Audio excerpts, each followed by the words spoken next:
Mitchell Report Unleashed podcast is back again. We're content creators, and there's so much in life we have to go through, the ebbs and flows, technology. It could be our camera setup, could be the internet connection. But today I'm here with one of the, how do I say this? One of the most important people that's female in the wrestling community, because I've seen her content. I've tapped in a lot of things and whatnot. X Spaces. Xenia, did I say that correctly? Yeah, mostly. Perfect. Hi, thank you for having me. I always tell people, when they approach me, I love it when people recognize me and approach me, but they always say you have to get my name at least 25% correctly. 25% correct is the wild. bar is like low, okay? Because I've gotten as wild as Olivia, which is very far off. I've also had someone approach, which again, this is no hate to those people at all. I know that my name is difficult to pronounce, but I've had someone approach me with my Instagram profile pulled up and go, "Are you this one?" Are you this I one? am, I am indeed this one, yes. Imagine you're out and somebody just points at you. Is this you? I don't have to imagine. This is my life. I love that. And that's a good thing about being content creators. It doesn't matter where we're at and things like that. We can have laughs, things like that prior to connecting to this. Like I mentioned, internet connections are not working. Life happens. But let's just really get into the logistics of why we're here about what is a content creator. And let's just talk and just have a wholesome conversation to help someone in this world that's kind of coming in as a beginner, intermediate. Yeah. What made you become a content creator in the wrestling space? Honestly, I think it was just a moment, like a spark of connecting all the things that I love into one thing. I obviously love wrestling. I'm a nearly lifelong wrestling fan. I've been a fan for 18 or 19 years at this point. I also am a new media professional, and I have a bachelor's in journalism and PR, and I have a master's in new media and strategic communications. So I am formally trained to interview people, to cover events. And then it was just a moment of, what am I going to do with my life? I was 20 something. I was like 21 or 22. And it just kind of came to me at one point, like, oh, why don't I try doing that? And I did start with YouTube, and I still do YouTube. And it was also a medium that I've always really enjoyed.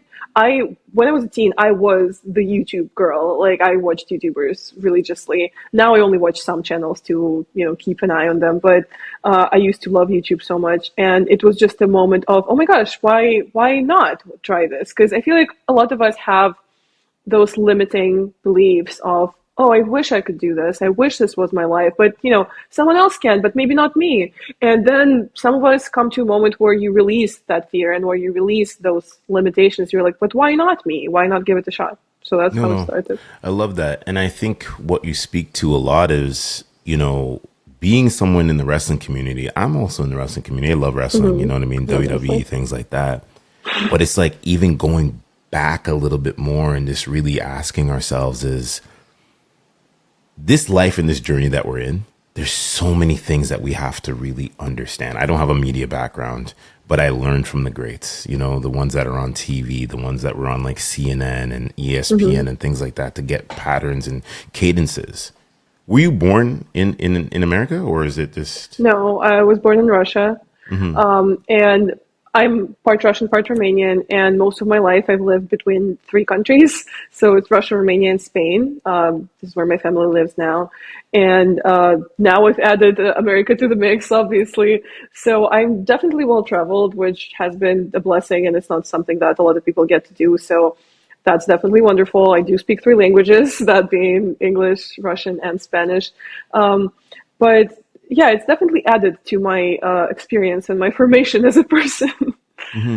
So when you speak to yourself, and I think a lot of women are getting into content creation, the realm that you're in is very dominated by males, right? 100%, Wrestling. Yeah, Speak to how a woman in other areas could learn from you as far as how you navigated to your success and journey.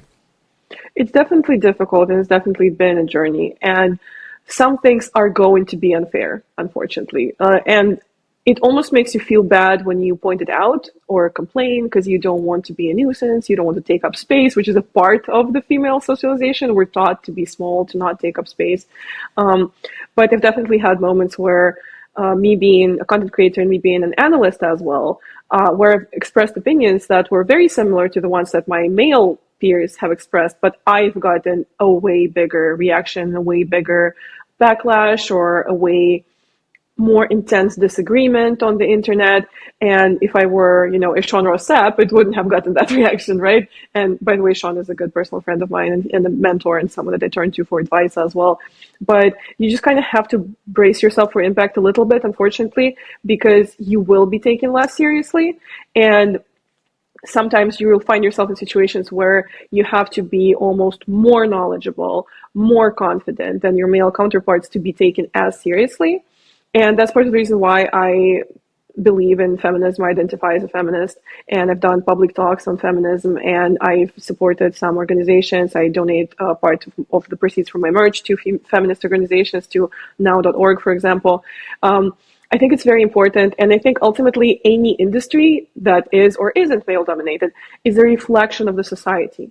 A lot of people like to blame the wrestling. A lot of people like to be like, oh, this is such a toxic environment, or like, oh, this is not a place for a woman to be. But really, it's a reflection of the society around it, and really all the problems that cause that discomfort stem so much deeper than that, so much deeper than wrestling. So you can't fix wrestling unless you fix yourself, and unless you're proactive to support other girls, to support other women, to help them have that space as well. And it's something that I've been trying to do in my work as well. I've been trying to platform women first and foremost, and also women who have had the experiences that I haven't had.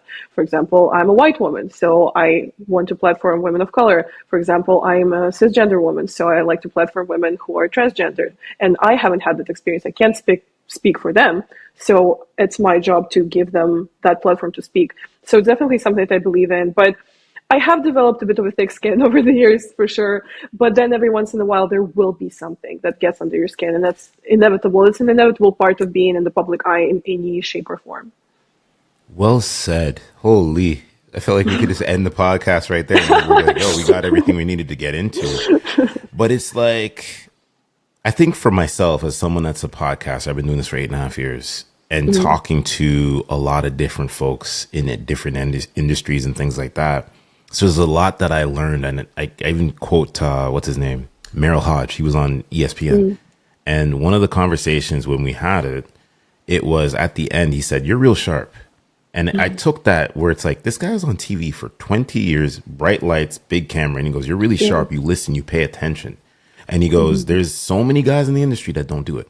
So I spin a question to you where it's like, when you're in this realm, in this world of what you're doing, how do you first show up for yourself? Like the first thing in the morning, how do you show up to really state your journey? And how can people really learn from that? That's a good question. And it's a difficult question because I feel like, I give people advice a lot, like for a living almost, because I do strategic media guidance for brands, but mostly for wrestling professionals, but I do it for brands outside of wrestling as well. That is my day job, quote unquote. So I definitely talk to people a lot, and part of it is educating people on how the algorithms work, on how content works, on how branding works, and all of that. But another big part of it is a person-to-person conversation, because for a lot of people, social media and internet is so personal. It's something that's so close to you that you're almost scared to ask for advice about. And people come to me with fears, and people come to me with, am I going to look stupid? Is this ridiculous? Why are people sending me unsolicited penis pictures? It's not going to continue. Yes, it's going to continue, unfortunately. So people come to me with very personal questions, and sometimes I feel like I should be better at taking my own advice, honestly, because I preach being confident, I preach taking up space, I preach showing your real self to the extent that you're comfortable with. Obviously, no one's talking about showing your whole entire life on the internet, even though I do. Like for me, at this point, my life is just so intertwined with the internet, I can't imagine it without it. But I always preach being so like truly, authentically, and unapologetically yourself. But we're all human at the end of the day, and sometimes I have moments where I don't feel unapologetically myself and where I feel like I have imposter syndrome, right? So my advice would be to take your victories as proof that you're doing well. And I know people that, and I'm people, I am like that too, who are almost afraid of success in the way that you get awarded for your work and you're like, oh my gosh, am I really worth it? And no, suspend that. You are worth it if you were given that. This is the testament to your hard work. This is the testament to your efforts, and you should take it as proof that you are good enough and that you are worth it. So I wish I could take my own advice 100% of the time, but we're human. No, I like that. When you speak so strong about the industry and things like that and being a content creator, speak to support systems and the importance of that. And Oh like yeah, if you have a support system right now in your life, definitely. what So does that extremely look important. like for you and how Yeah. does that show up for you and or how do you show up for them as well? Yeah, it's so extremely important. And on the one hand, it's good, obviously, to have a support system at home, like when you have your family or you have your partner or you have good friends. And you do have to sometimes put the phone down or put the computer down and unwind and live in the moment for a second. And that is important. But I think for me specifically, it's important to have that support system in the business, people who understand, people who do similar things, and people who might have faced similar problems or fears or confusion. And I just mentioned, Sean Ross Sapp is a good friend of mine and someone that I consider a mentor and that I turn to advice for. RJ City as another person, like probably one of the most intelligent people I've ever met in my entire life. And it's so good to have that support system because when you encounter a problem, not only you, a person with a camera and the microphone and the person in front of them interviewing them can encounter. Like, for example, I had a little decent sized mishap one time a couple of years ago where I lost audio to 5 interviews. Oh I wow. was devastated. I was scared. It was the first time it's ever happened to me because you're also trying to show the people that you are working with that you are professional, that you are worth keeping around, and that you know what you're doing. So when something like this happens, it so deeply undermines your self-worth. Because for me, like I think for a lot of people in the industry or in doing whatever that they love, right? So much of my self-worth is reliant on my work. And I root so much of my self-discovery on my work, or in my work.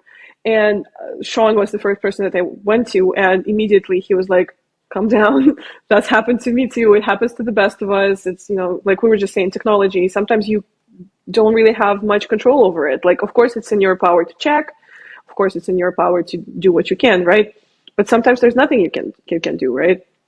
So that was one of the moments where I was so thankful to have the support system. Or when it comes to, unpleasant interactions with people in the business, especially when you're new, it gets very scary. And I'm not even saying that people do horrible things, which sometimes they do, but I haven't had like horrible experiences, thankfully.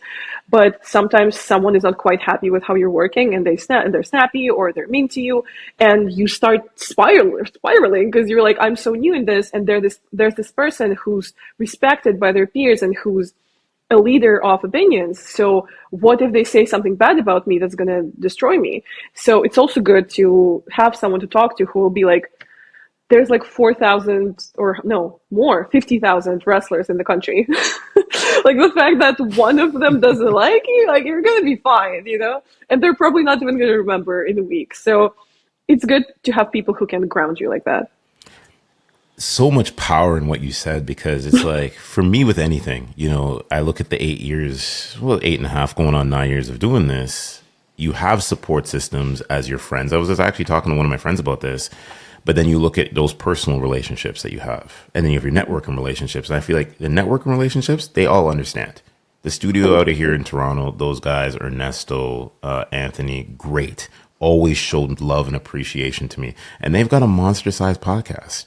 But you know what? They always give back to the up and coming. And they give you Yeah. that feedback where it's like, I saw that video or I saw that clip, I saw that podcast.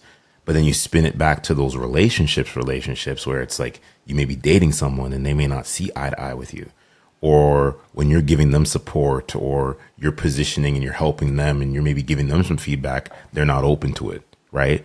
So it's Yeah. like, it's not like a tit for tat thing, what I'm trying to say, but it's like find people in your ecosystem that actually understand. that Because have if you're similar experiences to you. exactly, Like I exactly. 100% understand what you're saying because I feel like even when it comes to like journalists or content creators who are really big, who are really popular, they are more likely to help you and to understand you because within themselves, it's deep inside, is that person who like 5 years ago, or in my case, 7 years ago, started and who also had, 300 followers on Instagram, right?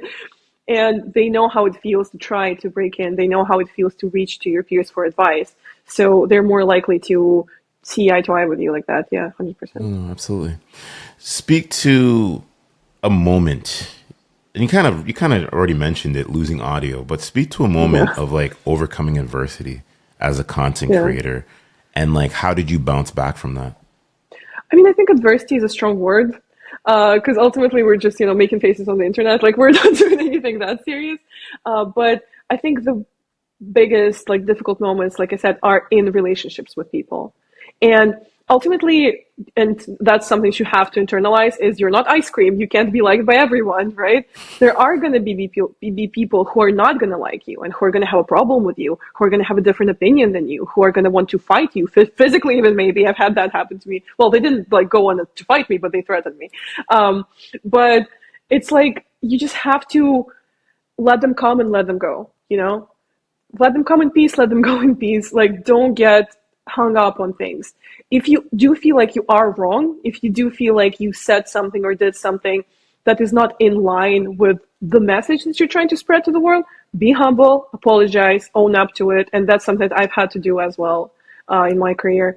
But if you do feel like you're doing the right thing, and if you do feel like you have nothing to be ashamed of in front of yourself, first and foremost, just keep going. Like people are going to be people. People are going to have different opinions, different stances. Like I've definitely had moments on the internet where I've been canceled, quote unquote. Call And canceled. Wait, really? well, hopefully not fully. I'm still here, but a couple of those moments I was genuinely, genuinely wrong, and not from a malicious perspective either, which is not an excuse, but from a perspective of really not thinking about how I word things that are sensitive to people. And I've had to apologize and I've had to own up to it. And one thing that I don't think I've ever done that. So I never, how some people, when they get piled on or when they experience a problem, they private their account. I've never done that because I believe in facing the consequences of my actions. Even though people get really intense sometimes, and I've had, death threats and rape threats and all of that. But if you need to own up to something, you need to fully own up to it. You can't just hide and wait for it to pass. That's my philosophy. But I also understand that different people have different pain tolerance, figuratively, right? Because sometimes I think about it when I get really mean messages or when I get like really graphic messages, or just recently, actually, someone sent me, which is again, they sent me screenshots, and in my mind, I'm like, why are you sending me the screenshot? I don't need to see this, of people making fake porn of me. That's definitely unpleasant, a very unpleasant experience. I would call that adversity, actually. Let me Wow. rewind back to that. That is very unpleasant. And I'm also, again, as a feminist and as a big believer in like sex education and this kind of stuff, I believe for a person, their sexuality is just something that's so sacred and something that's so deeply, deeply personal and something that affects your psyche on a higher level than some people think. So it's like the scariest uncanny valley moment, honestly, because I know that it's not me, and it's just crazy. But yeah, I sometimes think about how different people have different tolerances to this kind of stuff. And sometimes I read the messages that I get and I'm like, someone else who maybe doesn't have that thick skin would have taken that way more emotionally and that would have hurt them really badly. And on the one hand, I'm thankful that I'm not hurt really badly by that. But on the other hand, that fuels my feminism because I know that if it was another girl who's not used to this, it would hurt her really badly. And I want to protect those girls from being hurt so badly. There's a lot there because you're speaking now kind of the ebbs and flows of misogyny because For it's sure, yeah. there. It's in everything. And listen, I see it. And it's Yeah. like, come on, people, you can't gatekeep, you look at this, like switching kind of the talking point, the WNBA, and so many folks have so much stuff to say about the W. Yeah. And realistically, the WNBA is actually cool. It's a great sport. You see these women out there every single evening trying, or weekend when they're playing, and they're pushing the limits, they're breaking barriers. And it's just going to be the little small pocket of folks that are going to have little things to say because of maybe how a player's playing or how they look. And I think what men have to do, and it's kind of organic how, because this was actually on the talking point on my mind here, is how men have to be able to protect women in all areas, right? Especially in journalism, especially in media, content creation. How do you feel like, spinning the question back to you now, how can more men support and protect women in journalism and in content creation? I think there's a difference between protecting and giving space. And I'm more of a proponent of the latter, because when you say protect, like, who are you protecting us from? Like, from other men. That's the only thing to be protected from, really. So I feel like for a lot of people, when they think that it's their job to like protect, literally, there's a lot of like white knighting in there, and that's not necessarily productive.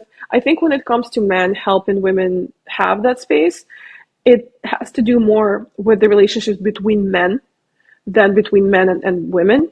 Because, you know, a lot of people like to say, oh, it's not all men, like there's good guys out there. And yes, there are 100% good guys out there. But you, the good guy out there, when someone next to you was saying something misogynistic about another girl, did you speak up or did you not?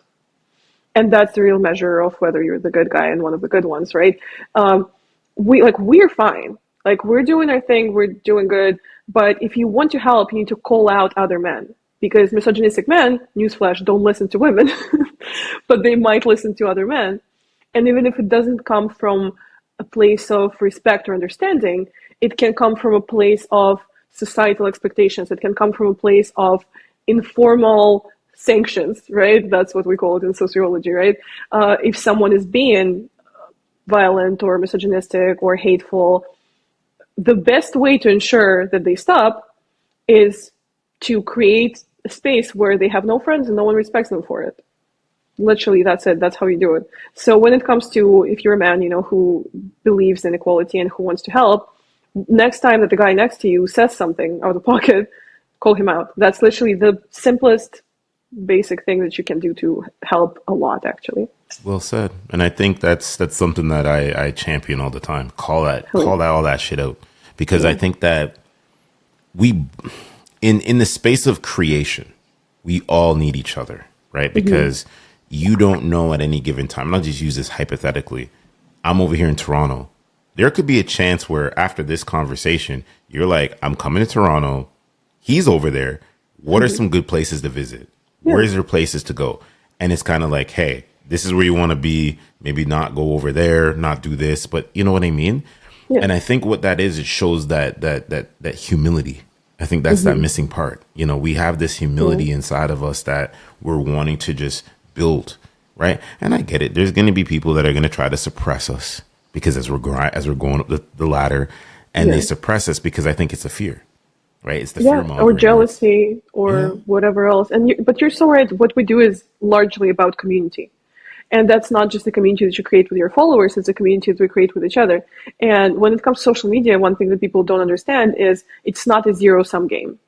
It's not a pie that only has a finite number of slices, especially with the algorithms right now taking over everything. The more we share, the more we interact, the more we all grow.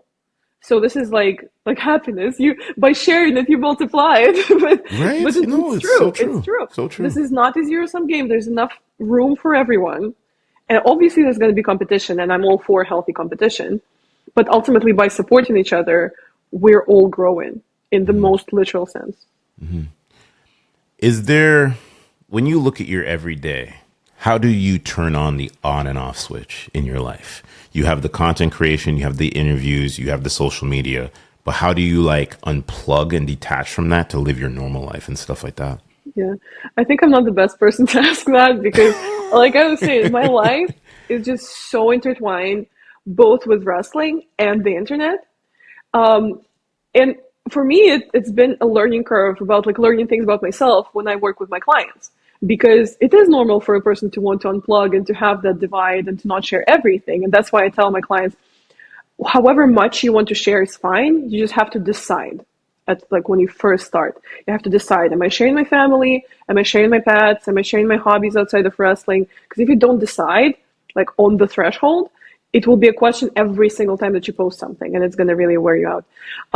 But for me, I literally just my whole life is just on the internet.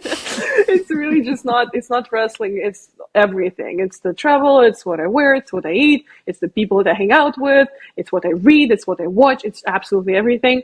Like, do I have moments? Absolutely. Like there are, I get a cup of tea and I sit down and like watch an episode of a show or something, or watch some YouTube because I still like YouTube. But yeah, for me, it's just very, very intertwined. And with wrestling as well. Like people like to ask me like, oh, what, you watch so much wrestling, to keep up with it for work. What do you watch when you're not watching wrestling? Like nothing. Like I don't really sit down and watch shows like that. Sometimes I will, but there's so much wrestling to keep up with. I really don't have the hours in my day to like, well, let's watch, I don't know, Game of Thrones. No, that's not me. That's not my life. No, and you know what? You're speaking my language because so many folks don't realize that we eat, we breathe, we sleep this. I'm always Yeah. prospecting. You know what I mean? Yeah. But there's Yeah, times thank when you. we're like managing that in a 9 to 5 still where I'm like, I got to have the ebbs and flows to turn a lot of that stuff off because you get that. Not, I wouldn't say I don't know what burnout is because I will never reach that because I have that Hmm. balance, but it's like, all about the late nights. Yeah. Look, you got wrestling. Wrestling ends now, what, 10, 11, sometimes 12 o'clock, depending on what Yesterday, brand. 12:30. There you go, right? And you're Yeah. like, why is it going so long? So it's like, by the time you do that, do the recap, then do this, and then do that, it's like sometimes late at night, and you're Yeah. just getting into bed to wake up first thing in the morning because you have Yeah. to stay above the game and stuff like that. You know what I mean? 100%. Yeah, And for sure. I started creating content when I was still living in Europe. So even more so, like for the biggest chunk of me being a wrestling fan, uh, for example, like Monday Night Raw would start at 2 a.m. for me. So, and I did go on shows after that on podcasts and I did do recaps sometimes. And it's like, you either love this or you don't. And I meet a lot of people in the industry who know that they will never quit this. And this is my kind of person. Because I am that. I know that whatever happens, whatever I have to do in life, I will never ever quit wrestling because it's my life. It's the love of my life. And I can't imagine myself without it. So, and there's a lot of people in this industry who are like that. No, but and that's the thing. That's our passion. That's your Yeah. passion that's coming because it's like, what else would we be doing? Right? Yeah, I'm not, because I'm I not, have so much in like so many things in my life I have to thank wrestling for. Like I always say that I majorly credit wrestling for me even speaking English. Like that was the driving force in me learning English because I started watching wrestling when I was 11 years old and I had no idea what was going on. And you I just saw really men in wanted tights. I guess, I don't know. And I really wanted to know, like, okay, like, like the discourse on Twitter right now. Okay, but why are they fighting? Like, that's what I wanted to know. And that was a major driving force in me learning English. And 90% of my friends I've met through wrestling. I barely have any non-wrestling friends. And I'm here in America right now, spending like half a year each year in America because of wrestling. If it wasn't for wrestling, I would have nothing to do here. And I've started doing my media guidance programs because of wrestling, because I was creating wrestling content and I was doing it for 7 years, like I said. And I just accumulated so much knowledge and so much information that was spilling out, and that I was like, okay, I need to share this with people and I need to help other people as well. So I started doing seminars, and that stemmed into this, into taking clients and working with promotions, working with wrestlers, with broadcasters. So literally my whole life is just this little Lego concoction made out of different things that wrestling brought in. I love that. So let's get into the wrestling conversation a little bit. So who was that first wrestler that you really enamored, like you really like, you took a liking to, and you're Yeah. like, you know what, I can do it. I can do this. I can cover it from a media perspective. Oh, so those are two very different questions. I know what I'm doing here. I like to throw the curveball a Yeah. little bit. So I have several answers to that because those are several questions. The first wrestler that I saw when I just started watching and it kind of hooked me was Kofi Kingston. Okay. And I, again, didn't really understand English, but I just remember tuning in and hoping he would have a match because he was just so entertaining and I loved watching him. But then my like favorite wrestlers from when I was a kid were Edge, obviously, Shout out to and Canada. shout out to Canada. I've never been to Canada. I've yet to do that. And The Miz. Interesting. And I still definitely have a very soft spot for for both those people.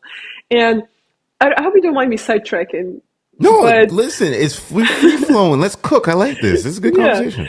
because when it comes to The Miz, he was such a big part of me coming into wrestling. Because my first ever experience of any kind of contact with pro wrestling in real life was a Miz meet and greet in Moscow, Russia in What? 2012. And What? it's just so crazy to me how that happened because he's, to this day, he's like one of my absolute favorite wrestlers ever. And at that time, he was the favorite wrestler, like not even close to, like no one else even came close. And because I lived in Russia, right, I didn't really have much access to wrestling.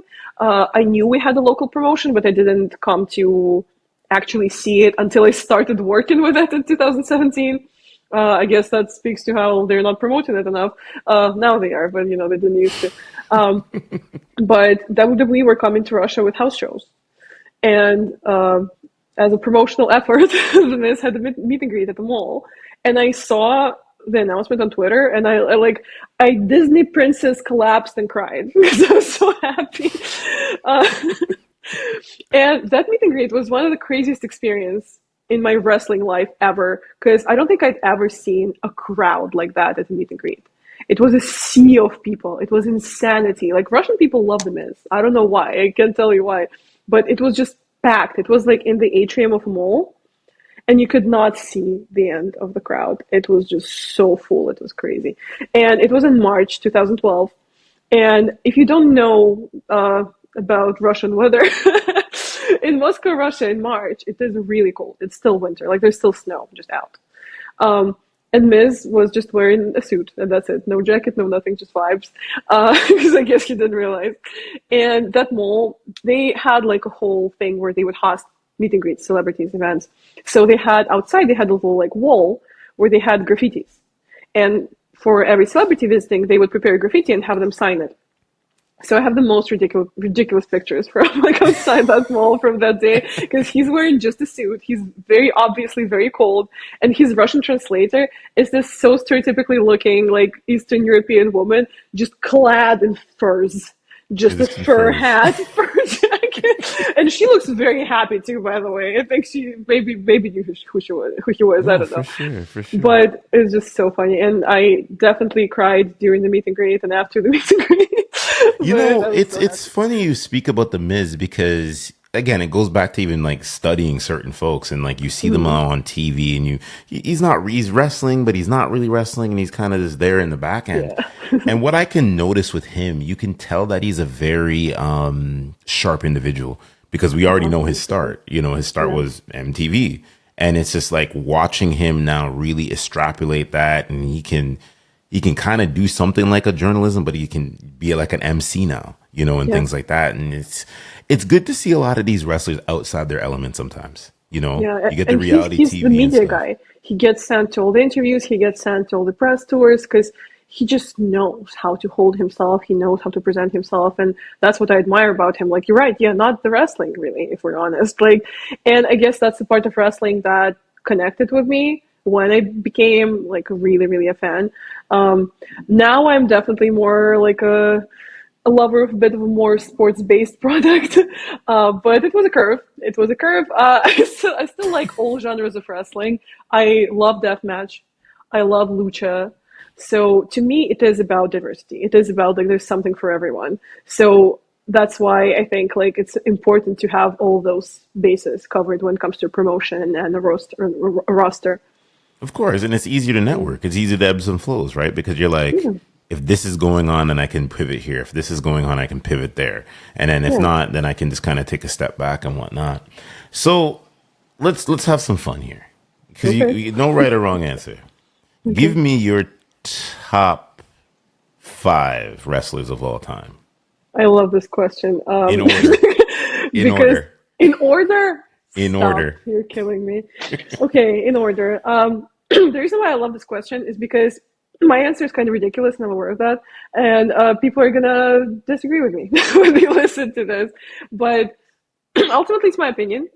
And like I said, there are different reasons that I connected with all those wrestlers. each probably different for each of them. But should I start with number 5 and number 1? You can go number 5. I want to hear this because Okay, this is good. let's I'm see. not judging, but I'll be able to But kind of gauge you're like, I'm something not here. judging, but I am judging. Nah, I'll be able to gauge this. I'll be able to understand something here real quick. Okay. I feel bad for like if I don't include Miz because it's such a big, so I have to. That's Okay. fine. Jeez. Okay. Okay. So Miz number 5. Okay. Got that out of the way. Number 4. Let's go Buddy Matthews. That's where we're starting the unhinged journey right now. Okay, there's nothing wrong with that. Then number 3, Nick Nemeth. There's nothing wrong with that. Dolph Ziggler, I know. That's nothing. That's actually a valid one, I think. No, actually, let me switch number 2 and number 3. No, I'll keep it like this. So number 3, Nick Nemeth. You're enjoying my suffering. Number 2, another unhinged one. Trent Beretta I'm not sure who that is. from AEW. Trent, the best friends. Trent and Chow. Okay, yeah, okay, cool. Yeah. In the Don Callis family now. I think he's just like literally the most underrated wrestler in the world. Because like his work rate is crazy. His shape is crazy. Some people think he's not good on the mic, but I think he has a distinctive style, and I think he is very funny and witty and great to listen to. So to me, he's like such a full package, and it's mind blowing to me that he's not in the title picture or doing anything bigger than this. And my number 1 favorite wrestler is Taya Valkyrie. Really? Yeah, that was an easy No, one. no legends, no nothing. No, nothing. Like I said, Really? this is just me, just vibes. And you know what? And you know what? I can appreciate that because some folks will come in here and be like, I'd be like, it's Bret The Hart. Rock, it's Bret Hart, it's Yeah. Shawn Michaels, it's And Triple to me, H, that's it's a all cop this. out. You know what I mean? Like, unless you were like 60 years old, then sure, and you don't watch 60 modern wrestling, then 60-year-old yes, is valid. crazy. But it's true. No, because it's Okay, like, I'll explain why. go ahead. Because just like any other sport, and if you look at any other sport, if you look at gymnastics, if you look at MMA, if you look at boxing, sports evolve. And that comes with more complexity, that comes with it being more physically taxing than it was 20 years ago. It comes with more complex elements, it comes with the change of rules and blah, blah, blah, and blah, blah. So sports evolve. So if you're watching modern wrestling and your all-time favorite wrestlers are still all the legends, to me it raises the question of what are you watching wrestling for? Are you watching for wrestling? It's funny. It's funny you say that because it goes back to a conversation. By the time this comes out, it will be already out. And Okay. we were in studio, and my guest Anthony, shout outs to Anthony, great person, Trill AC. He was talking about Stone Cold, right? Because he came in with the Undertaker Letterman jacket. And I was like, I never seen the Letterman jacket up close, and I was like, okay, this is amazing. And where he's from, in the Texas area, he loves Stone Cold. He goes, Stone Cold's his GOAT. And I said, my GOAT, believe it or not, is Roman Reigns. And he's like, wait, that's your GOAT now? And I go, yeah, that's my Interesting. GOAT. I have to say Roman because we all know about the pandemic, right? And the pandemic, when it comes to the WWE, if it wasn't Roman Reigns, like where else would we go? The whole bloodline, everything that was leading Yeah. up to that. I think that when it's all said and done, a lot of people are going to put him ahead of a lot of other guys just based off of that. And it's just like, everything he has to go through with leukemia continuously, all this, it's like we have to appreciate these greats while they're here. And that's in Yeah. any sport or any realm 100%. because at any given time, it's like these guys may not wrestle ever again. And we see Yeah. it. Like some people like John Cena and this, the heel turn and all this.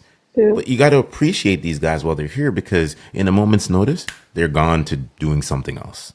Yeah, and And thing is, in other sports, there's no discussion about it. Like if you say in gymnastics, if you say Simone Biles is the GOAT, no one's gonna argue with you.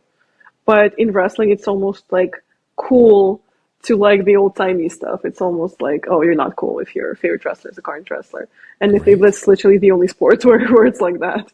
No, and that's the thing. And wrestling is so like wrestling is it's so interesting because there's some folks is. and you see this probably a lot. there's people that watch wrestling because of the way how wrestling is. A lot of people don't want to ever admit it to it out in public. Hmm. So there's been times like one of my friends, one time we were talking and he's like, I still watch wrestling. I go, wait, why didn't you tell me this? He's like, dude, I don't know. I just, cause he's like, nobody watches it and people criticize me. Like, you still watch Men in Tights? You still watch this? And it's like, it's not that. There's a lot more to it. I go the It's other go. I go. Yes, I watch the underwear theater. Wondering what I'm talking about. I'm gonna take that one, underwear theater. But no, it's like wrestling has gotten some folks. I've heard some people say this. Wrestling has got them onto some dark times. You know what I mean? You Yeah, get 100%. attached to some of these wrestlers. You see the storylines. You see the cadences. They hold the title. They lose the title. Heck, when I was younger, well, what was it?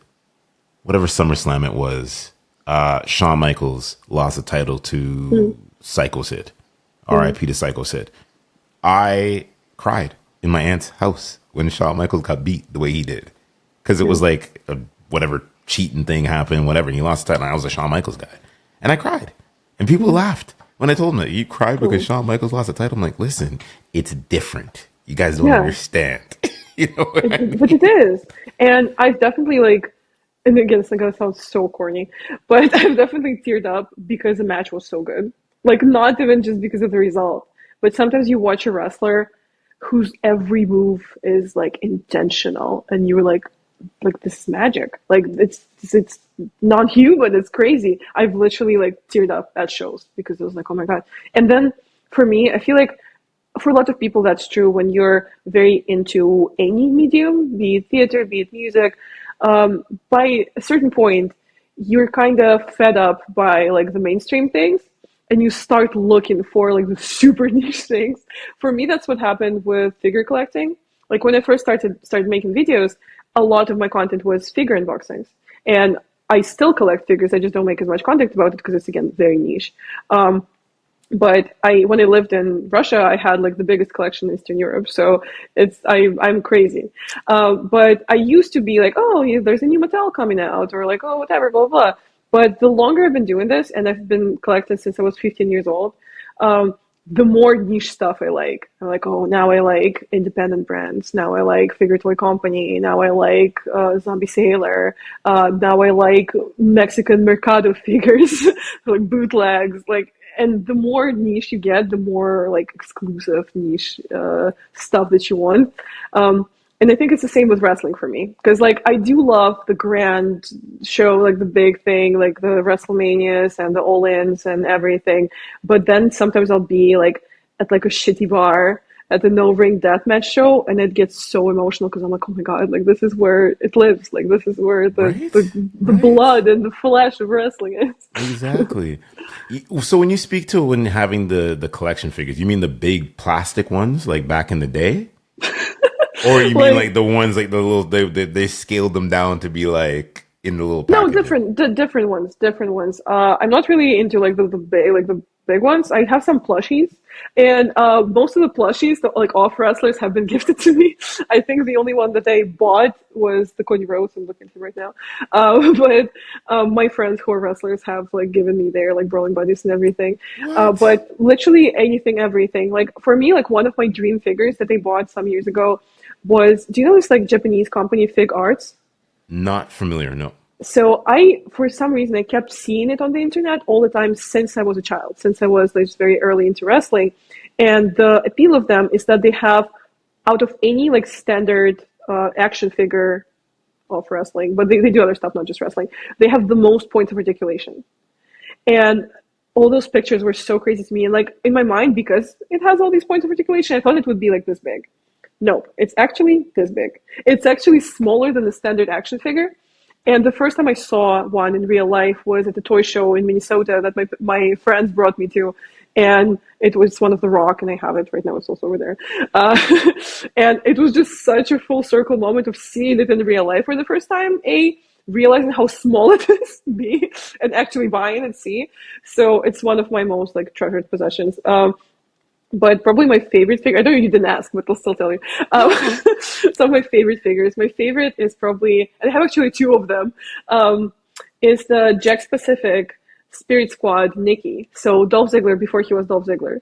Okay. And when it comes to Jack Specific, if any collectors are listening, they will know. So Jack Specific, when they were working with WWE or WWF, right, it was before the era of collecting. Like it was kind of before people, adults, started buying them. It was toys. It was toys for children. So that's why there's a lot of Jacks out there, but very, very few mint. And even fewer like mint on card in the box, everything. So mine is mint on card in the box. And they're really hard to find. And I, go to toy shows sometimes because I'm a crazy collector. And one of the coolest ones I've been to is Frank and Son's toy show in LA. And it's humongous. And there's everything. Like, it's not wrestling, it's everything. And down to like trading cards and baseball memorabilia and everything, sports, F1, everything. And they had this huge, like pop-up situation. And they had so many Jack Specific, but like 99% of them were unboxed. And you can still look for like better looking ones, but usually they're chipped, usually they're like burned even sometimes, like just mangled, because children played with them and that's what they were for, right? But I found some really good like boxed mint ones. I have a really old William Regal from 1990, either 8 or 9, I want to say. Okay. But I love it. Like to Right. find something unique like that not lots of Right. people have, like the thrill of it is just crazy. I remember I went to the show up here. It was Elimination Chamber in Toronto. John Cena's heel turn, and it was so wild to just see so many folks. Because I saw the championship belts, and I realized I'm like, people are out here spending like $800 to $900 to $1,000 belt on their shoulder. And I've seen some women that were there supporting either friends, or you can tell that they're dating their man and stuff like that, and they're supporting. And I'm like, Jesus Murphy, like this is amazing to see. It is, yeah. Yeah, so I spin a question to you because this is a trick one here. This is a trick Oh my one. God, okay. This shows me my range in wrestling. If you had to take, so we're gonna do, say, a 60-minute Ironman match. Oh, You're gonna take okay. the best from AEW versus one of the best from WWE and put them in a match. It's a main event. Let's say WrestleMania, whatever. WrestleMania 43.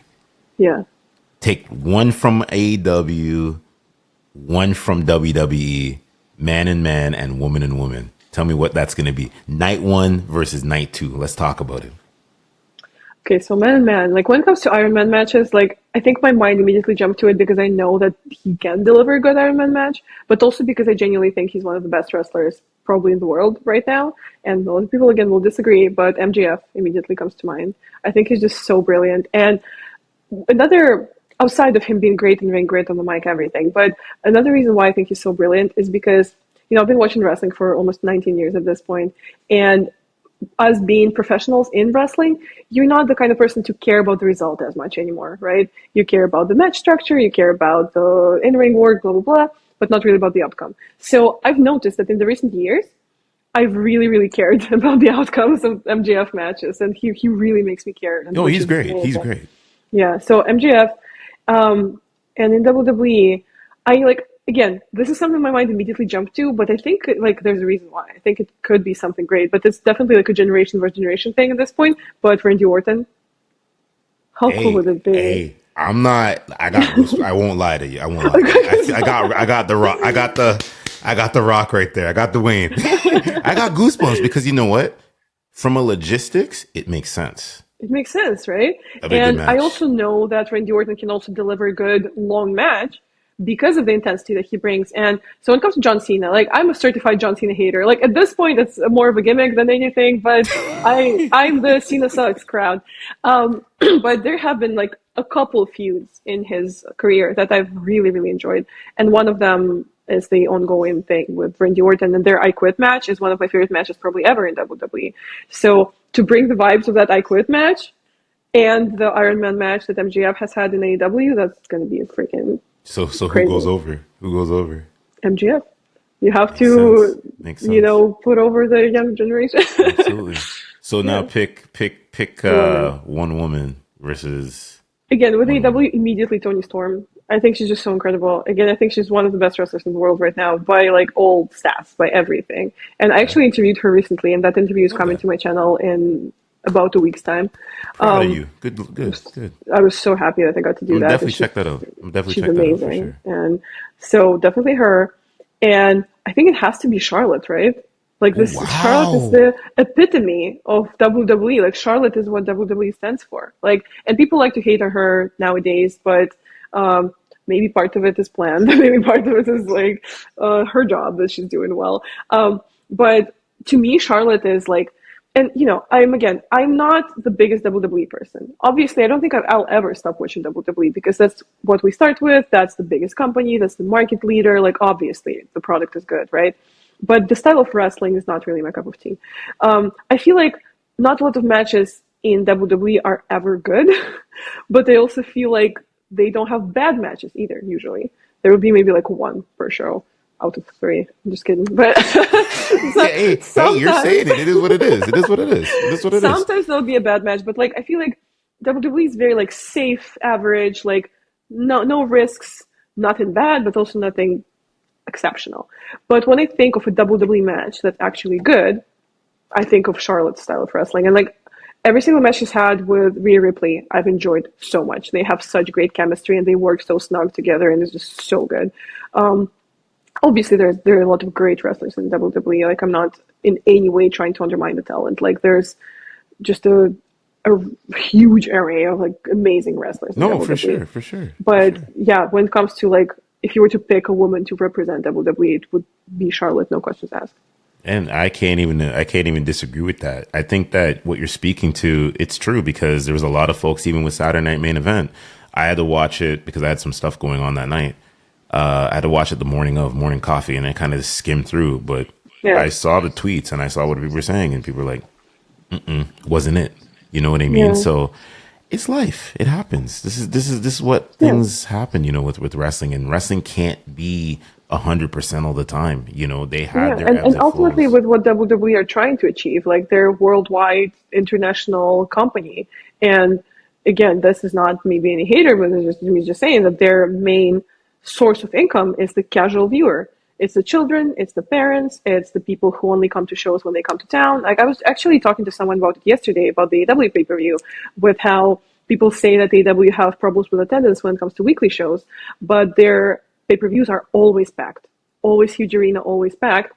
And I feel like that's because of the difference in the behaviors of the audience that WWE has and WWE has. Because again, WWE more oriented on a very casual viewer, so they wait for the shows to come to them and they go when the show is in town. But then with AEW, people travel for AEW shows, and even more so, people travel for the pay-per-views, and people even travel distances. People travel out of state. People travel cross country for the pay-per-views, and that just speaks to the kind of fan that each product is aimed at. And there's nothing like it's not a good fan or a bad fan. It's different fans. And with WWE, people get mad for them like dumbing down the product or having a lot of recaps, but it is needed for the kind of fan that watches. I went to Raw a couple of years ago in Jacksonville, and it was a very eye-opening experience. It was like my first time in a while at like a weekly WWE show because I would go to pay-per-views sometimes because it's usually like a whole weekend and there's a lot going on. But it was my first like Monday Night Raw in a while. And first of all, I saw like the new Titantron for the first time. It's humongous. It's crazy. It's overwhelming. It looks amazing on TV, but it looks scary in person. um, and then with the production, like the production makes all the sense in the world from the TV standpoint, and from the live audience standpoint, watches horribly. Just d- does not add to the dynamic. Does not entertain the crowd. Does not prioritize the crowd at all. Like you get the entrance of a person and then you get a commercial break. And it kills the energy in the arena. On TV, it makes sense because you saw who's going to wrestle next. So you're not going to switch the channel. But in real life, you're just bored together with that wrestler in that arena. You're not, you know what the funny thing is, you're not lying. And I agree. Like you're No. making a lot of good points because I'll even look back at the Elimination Chamber pay-per-view. It was where I was sitting. I was in a very good location, but you can see where there were spots where the crowd wasn't kind of like, like when, Yeah. what's her name? Jake Cargill came out from, that angle. Yeah, you can't I really think see it more, even. yeah, I think Yeah. more people were more prone to see The Rock because he came out at the end with Travis Scott, and Yeah. even that I felt that electricity. It's weird. It's weird. Some wrestlers It is weird. possess an electric, like John Cena's electricity, CM Yeah. Punk's, Seth Rollins kind of, right I when would he's I would ready. say so still. Yeah. Yeah. But Rock was, you could definitely feel that electricity. Like it was Hmm. wild, and you watched it. That's why I went back to the Airbnb, and I'm sitting there and I'm like watching it again, and I'm like, yo, like there is parts where you're what you're speaking to. It's the truth. It's the Yeah. truth. It's like you're like this kind of drags a little bit. You know what I mean? Yeah. But And at that life-changing Raw in Jacksonville, Florida, another thing that happened was it was actually right before Cody was about to come back to WWE. So on the internet, it was all the buzz. When is Cody going to come back? And the ratings from people watching at home spiked because people were waiting for Cody to show up. I admittedly went to that Raw waiting for Cody to show up. So we're watching the main event. It's Kevin Owens with someone, I can't remember. Um, and it's kind of dragging, and the energy is weird. And the person next to me, I went alone, just me. And the person next to me is like, it's like, what is this match about? Like, someone needs to like show up or interfere. Like, I feel like something is going to happen. And I'm like, yeah, maybe Cody will show up. And the person turns to me, not even 60 years old, kind of my age, maybe a little older. Person turns to me, and goes, who? I go, Cody Rhodes, and they're like, doesn't ring a bell. that's And wild. that to me was such a marker of like what kind of audience watches WWE. Like that's a person who sporadically tunes in, who comes to the shows when it's in town, who doesn't really base their life around this. Unlike me, unlike I do. So that was another really interesting thing. And I'm in Orlando whenever I'm in America, and I've been to a couple NXT tapings. And that's a whole other thing too. Like the demise of NXT, again, that's nothing to the talent, that's everything to the production. It's just something horrible because NXT Takeover used to be the show to be at Mania Week. It used to be the best show, wrestling wise, show wise, production wise, everything. And now they get the weird slot like on Saturday at 11 a.m. in the morning.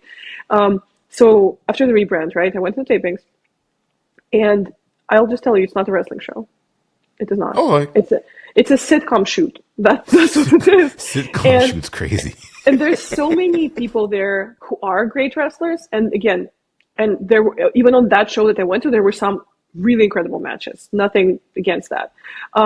But there's lots of people on there also who are athletes, who are just out of college, who are not wrestlers, who are not learning wrestling, but they're learning WWE wrestling. They're learning TV product. And when you're there live, and that's, I think, part of the reason why they have such tiny, teeny live audiences, because it's not in their interest to have a bigger, more wrestling savvy audience. Um, so, literally, things only happen when the camera is on. Someone will be selling death on the floor, and then the camera pans away, and they just get up and walk off. Like for a wrestling fan, that's just a crazy stuff. And all those people, like the athlete people, are so athletic and they look fucking amazing. Can I swear? I'm sorry. You're fine. Don't worry And about they it. look You're good. freaking amazing. And they're so beautiful and hot, and their gear is expensive and well made, and their hair is freaking gorgeous. And they go out there, and especially when they like go out with like their tag team partner, or they like manage someone, and they do actions and they're empty. There's zero expression on the face. The eyes are empty. There's nothing behind the eyes. Like it's just, as a lifelong wrestling fan, it's again uncanny valley. Like it's so strange to see it live. And when it comes to Evolve too, like I think what harmed NXT a lot is that now after the rebrand, again it's marketed as the developmental, which I think that harmed NXT a lot. Like if you have Evolve especially, like have that be the developmental. And now they have the developmental to the developmental. And when it comes to Evolve, a lot of the wrestlers who appear there are better than some of the NXT wrestlers. And a lot of wrestlers who are on there have nothing to evolve. Like they've been in wrestling for 7, 10, 15 years and they're incredible. Like Shawn Legacy, Jackson Drake, Jordan Oasis, just incredible performers. But then they're mixed in with people who are just training, and it's weird. Uh, and No, also but you know what Evolve, you're speaking to. You know what you're yeah. speaking to, and I'm taking in a lot of the knowledge is that I know from the NXT product only like right now when I think about it, there's maybe 4 people I think can bona fide come to I the main could roster and make maybe an name anime. 10 if you really Yeah. had me against the wall. Yeah. Like I think that's the reason why they did what they did with at the time of recording this, Trick getting the TNA The title. TNA title. Yeah. Because if he goes to the main roster, I think he's done. I think he's just going to be Unfortunately. mid And level, mid that's again, level. that's the fault of production. That's the fault of marketing and not him because he's incredible. He's so good. And the way that NXT has always been by the mainstream main brand viewer perceived as lesser, now it's even worse. Now it's Yep. exacerbated. And, you know, we saw Julia get silenced, which is so unfortunate. And it's on them. It's on booking. It's on Because WWE. they're It's not on, ready. They're not ready. I think that's why like Vacure, Jordan Grace. I think again, great. I think Grace is ready for the main roster. yeah. She'll be able to No, blend I think in. it's really is not about the Yeah. performers. I think Julia is ready for anything. Like she's an incredible wrestler. I think it's about the positioning of NXT and NXT talent that's been really, really weak, almost on purpose, and that's just harmful to everything and everyone. No, for sure. You Yeah, know what? We could talk. I feel like we could talk about wrestling all day, every day. You know what I mean? yeah. That's But what I do every day for sure. yeah. We have limited time and things like that. First and foremost, I appreciate you just even coming on the show, doing Thank you this, for having talking me. about it, because a lot of folks don't know. I'm ambidextrous in a lot of space. I can talk almost anything, but I didn't want to just peg myself to be like the sports guy or like the wrestling Right. guy, because I felt like, yeah, it'd be cool, but you know, my takes might be harmful for the internet. You know what I mean? You're like, it's a weapon. I need to keep it. It's because you know what? I think we look at it from a different point of view. I think we're looking at it from not the mainstream, but we're looking at it as fans first. We like to see the product. You know, like the pandemic. You hear me speak about Roman. Roman saved wrestling at WWE. Like You know it's who also did? Asuka. yeah, She was so incredible during the yeah. pandemic. Or like it was like when you strip the product off of everything, and it's just two people in the mat, you really see who's who. Yeah, and that's right now. Like just before we get out of here, like right now where it's at. Like you have seen on the farewell tour. I get that. That's marketing. They're doing that, but like you don't have certain folks that are the quarterbacks. Like some people, everybody says that Cody's the quarterback. Is Cody really the quarterback right now at WWE? I don't Maybe. think he is personally. I think that there's some conversations that people could have. I think it's a debate. I think you could Yeah. take it to X and hear what people are going to say. But, you know, we know who's the who's and things like that. Like, And I think it's a problem that WWE has had for the last 10 years, where they really have been failing at creating stars. And all of their current top stars are either nostalgic, or they actually evolved in a different company and came back, or it's a callback to something. Like, there was just a whole, like, 6 or 7 year period where there wasn't a single successful NXT call up. Like, it was still in the Vince times, obviously, and you know, they called up Ricochet, ruined him. They called up Aleister Black, ruined him. They called up Viking Experience, ruined them. Like, there was not a single successful one. Like, there was a time where the last successful NXT call-ups were Roman Reigns, Seth Rollins, Kevin Owens, Sami Zayn, and there just hasn't been anything like that since. Like, if I think of the roster right now, Braun Breaker is someone who comes to mind, who could be a star and who has been a successful call-up, but it's a champion problem. by summer next year, I think. Okay, okay. I think You I heard this almost here first. no. It's like it's. I see what the angle they're trying to do with him. They'll Yeah. branch him off with Paul. I think that's what they're gonna do. Rollins Yeah. will probably pick up Money in the Bank, probably cash in. It's Yeah. You can see it. You can see how But they're it's, you gonna know, do it's a it. problem that they have had, and the roster is getting older. And again, that's nothing against the talent; they're doing great, but they need to hurry up because No, they but don't you know have what? You're anyone making to a lot of pass the points torch that, to. and not because we're shooting this and it's pre-recorded and stuff like Right, that. right. I agree with a lot, like probably 90% of what you're saying. You're not Okay. lying. Like you're not lying. I'd be like, maybe you're wrong, but no, you're. When you think about it, there's the diehards and like she doesn't know what she's talking about. He let her say all of this. He didn't correct her, and it's like, listen, trust me, it's the things I see because right now it's like since Roman kind of lost the title, I'm gonna be honest. Not because I like Roman, I think the product is kind of hurting a teeny bit, and that's just because we don't have any bona fide champions. They are actually like the dominating champions. I see what they're trying to do. You're trying to play off of the market with Jey Uso and the Yeet and all that, but that's gonna slowly Yeah. just die out And eventually. it's something that I tell my clients even outside of wrestling. When it comes to following memes and trends right now in the market, it's not something that you want to do. Like we're out of the era where there was a meme, like a I don't know, the dog meme, and it was the meme for 10 years and everyone loves the dog.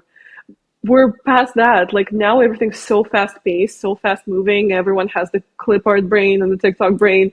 And to capitalize on a catchphrase or trend, it's a very short lived thing from the perspective of everything, even the merch. Like everyone's gonna be wiping the floors with the Heat shirts in 2 years. So Right? yeah. That's where we're going to end. Hot take right there.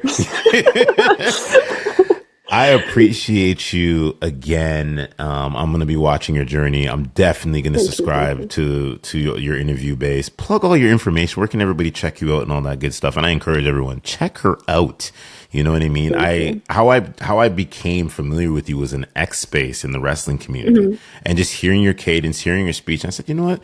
She's actually doing some amazing things. So shout outs to Thank you. you, thank you. Keep going, and I think the sky's the limit for you. The rocket's strapped to your back. You know? Oh, thank you so much. Yeah, and I'm Xenia did that on all platforms on Instagram, on X, on YouTube. That's Xenia. And on YouTube, a lot of exciting interviews are coming up from WrestleCon and from BRCW as well. And I also do media guidance for wrestling professionals. I have my free webinars every Monday at 2 p.m. Eastern Standard Time. So reach out to me or click the link in my bio and sign up for the webinars completely free. And if you're interested in growing your socials, monetizing them, and lifting your brand to superstardom, reach out to me, DM, email, or link in my bio, and let's work together and let's make it happen. Beautifully flipping said, and I appreciate you. And I'm gonna make sure I'm gonna send some people your way. I'm gonna listen. You need to go check Thank her you, out. thank you. You need to go And check you her should out. go check out my webinar as well. I well listen. I'm gonna support. You gotta Hell yeah. support for sure. Come on now, I'm gonna check it out. What do you think? You think I'm just here to do this just for like shits and giggles and then leave out? No, come on. You support the creator, and that's what it is. Yeah, I'm always about supporting the creators. Doesn't matter if it's friends or if it's in a relationship or whatever. I always support the creator and pour into them back for sure. For sure. All right. amazing. I love Okay. that. Appreciate you. Thank you so much.